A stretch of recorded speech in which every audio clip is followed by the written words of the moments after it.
नमस्कार मंडळी, जय शिवराय. तुमच्या सगळ्यांचं स्वागत आहे पॉझिटिव्ह कॉमेडी या यूट्यूब चॅनलवरती. मी अभिषेक घेऊन आलोय तुमच्यासाठी एक नवीन ब्लॉग. तर आज आमच्या गावी श्री सत्यनारायणची महापूजा आयोजित केलेली आहे. त्याचबरोबर काही सांस्कृतिक कार्यक्रम देखील आहे. तर हा व्हिडिओ खूप मोठा झालेला आहे, त्यामुळे त्याला मी 2 पार्टमध्ये डिवाइड केलाय. तर तुम्ही पहिल्या पार्टमध्ये पाहणार आहात सत्यनारायणची महापूजा उभारलेली, त्याचबरोबर भजन, भंडारा, ड्रॉइंग कॉम्पिटिशन देखील होतं आणि त्याचबरोबर बक्षीस समारंभ.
पप्पे भाई किधर है तुम?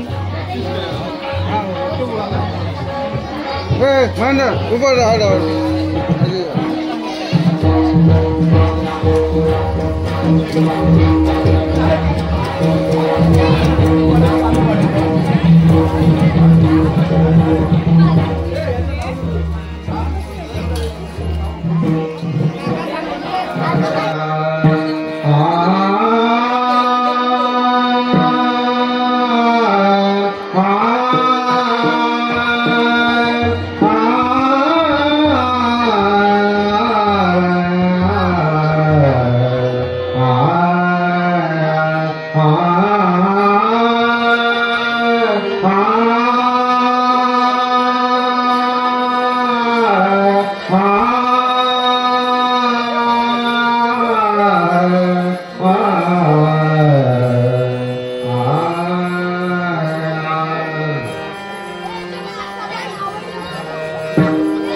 जगी माऊली सारखे कोण आहे, जगी माऊली सारखे कोण आहे, जिचे जन्मांतरीचे ऋण आहे,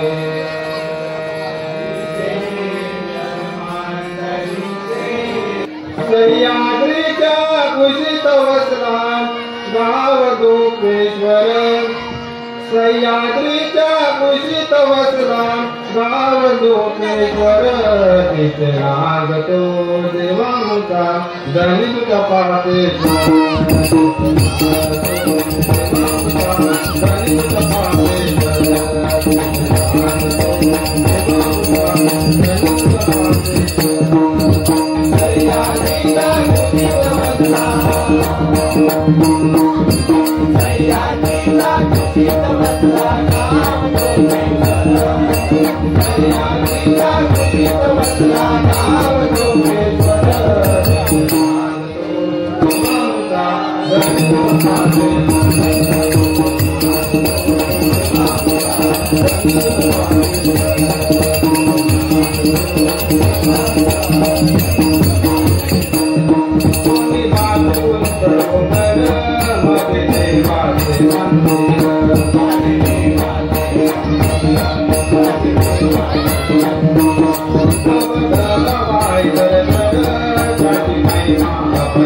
Thank you.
राजेंद्र गुरव, सृष्टी मनीष रावेका, जिज्ञा प्रभू गुरव,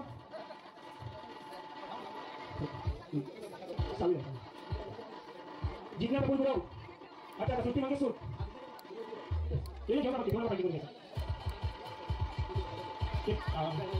जिज्ञा प्रभू गुरव, मुंबई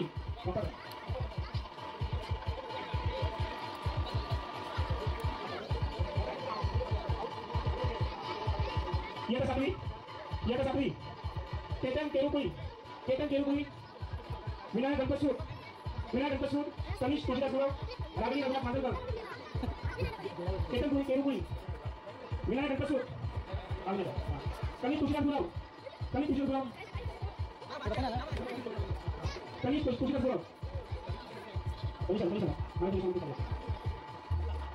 गुरव, रागिनी रघुनाथ मांजरकर. अतिशय आपल्या समोर बोलताना आनंद होतोय की आपल्या गावातील काही विद्यार्थ्यांनी, काही मुलांनी अतिशय विशेष अशी कामगिरी आज बजावलेली आहे आणि त्यांना या ठिकाणी सन्मानित करताना अतिशय आम्हाला आनंद होतोय की विशेषतः आपण या ठिकाणी नाव घेऊ शकतो श्रावणी गणेश राऊत यांनी जवाहर नवोदय विद्यालय या ठिकाणी त्यांना प्रवेश मिळालेला आहे. हे सोपं नाहीये.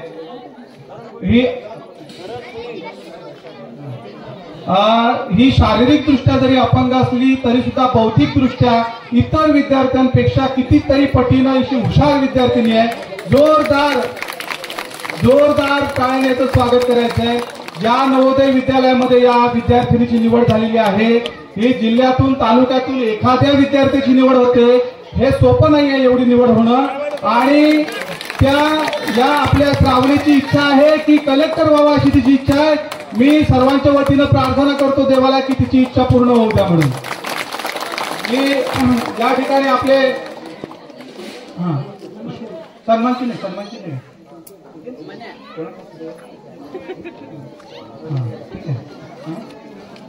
सल्लागार, आमच्या मंडळाचे सल्लागार श्री विलास गुरव यांना विनंती करतो की त्यांनी सन्मान चिन्ह त्यांना द्यावं. यानंतर जोरदार टाळ्या. एक अशी विद्यार्थिनी प्रतिकूल परिस्थितीमध्ये तिनं आपल्या विजयाचा झेंडा, आपल्या कर्तृत्वाचा झेंडा, आपल्या गावाचा झेंडा रोवलेला आहे आणि त्यासाठी तिचं खूप खूप अभिनंदन. यानंतर मनीष नामदेव मांजलकर आणि तनीश तुळशीराम गुरव यांना मी निमंत्रित करतो. जिल्हा राष्ट्रीय स्तरावर या ठिकाणी त्यांची निवड झाली आहे. रत्नागिरी जिल्हा या खो खो या संघामध्ये त्यांची निवड झालेली आहे. अतिशय कौतुकास्पद अशी गोष्ट आहे. आम्ही प्रार्थना करतो की त्यांनी पुढे राज्य पातळीवर देखील चमकावं, राष्ट्रीय पातळीवर देखील आपल्या कर्तृत्वाचा झेंडा त्यांनी रोवावा. यानंतर मी मंडळाचे अध्यक्ष श्री बाळकृष्ण गुरव यांना विनंती करतो की त्यांनी सन्मान चिन्ह द्यावं म्हणून. त्यानंतर मंडळाचे माजी खजिनदार दादा यांना मी विनंती करतो की त्यांनी सन्मान चिन्ह द्यावं. यानंतर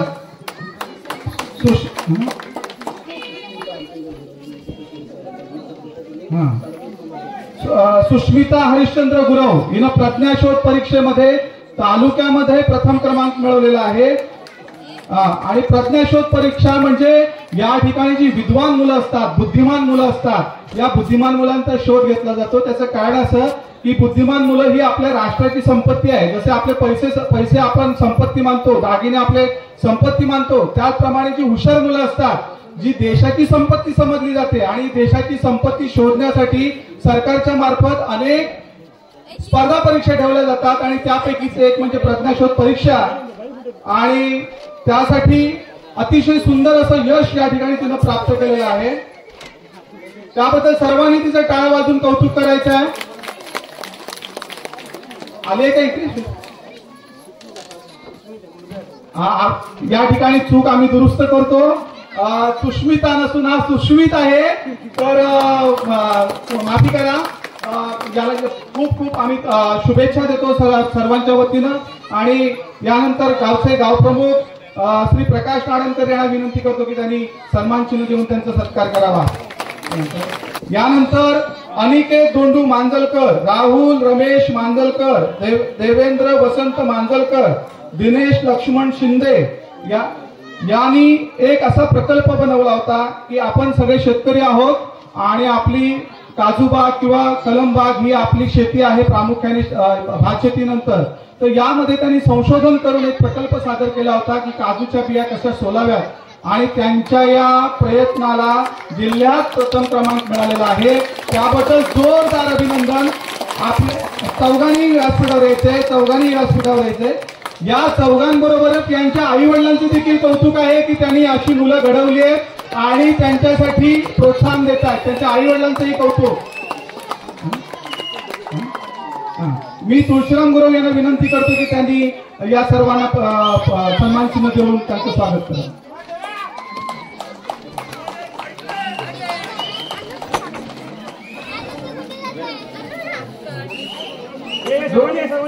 सर्वांनी चौघेही.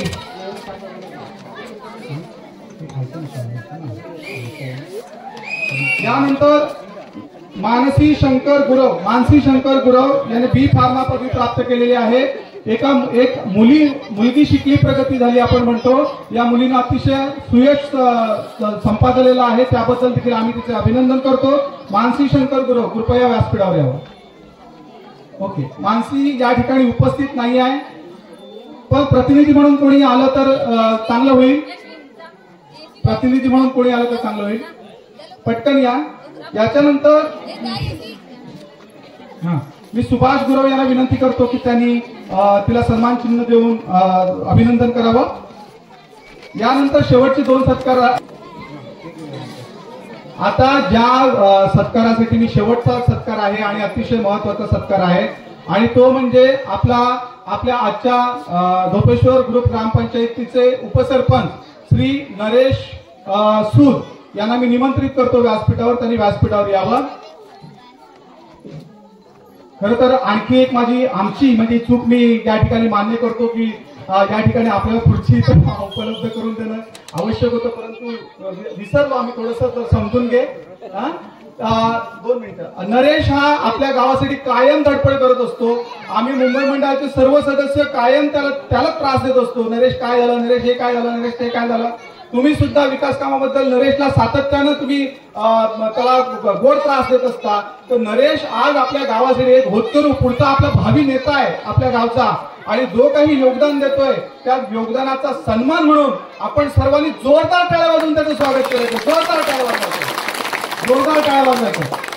आणि मी मंडळाचे आमचे ज्येष्ठ सदस्य श्री सुरेश पवार यांना मी विनंती करतो की त्यांनी नरेशचा सत्कार करावा. सन्मान चिन्ह आणि शाल देऊन त्यांचा सत्कार करावा.